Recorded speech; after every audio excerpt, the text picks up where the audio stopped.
Welcome to Kenton Teaches. Enjoy the video. You start by confirming you have an administrator account and the current Bitlocker password or PIN.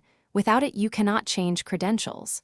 Once confirmed, open Control Panel, go to System and Security, then Bitlocker Drive Encryption. Make sure the correct drive is visible and unlocked.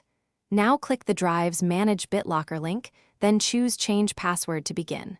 This places you directly into the password update flow. Follow the prompts on screen to enter the existing password and prepare to set a new one. Once prompted, type your current password to authenticate. This confirms you're authorized to alter Bitlocker settings. Next, craft a strong new password.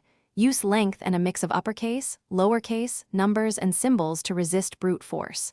Type the new password into the first field and then re-enter it into the confirmation field to prevent typos.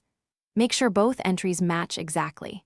After verification, click Submit or Change. The system will update the protector and briefly process the change before returning you to the management. You finish by saving or backing up the recovery key to a secure location such as a USB drive or your Microsoft account. This prevents lockout if you forget the new password. Once saved, restart the PC if prompted and verify the drive unlocks with your new password. If you cannot change the password or the drive won't unlock, use the recovery key immediately. If issues persist, check TPM and group policy settings.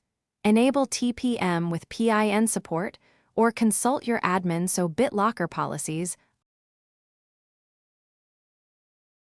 Thanks for watching. Please subscribe if this video was helpful.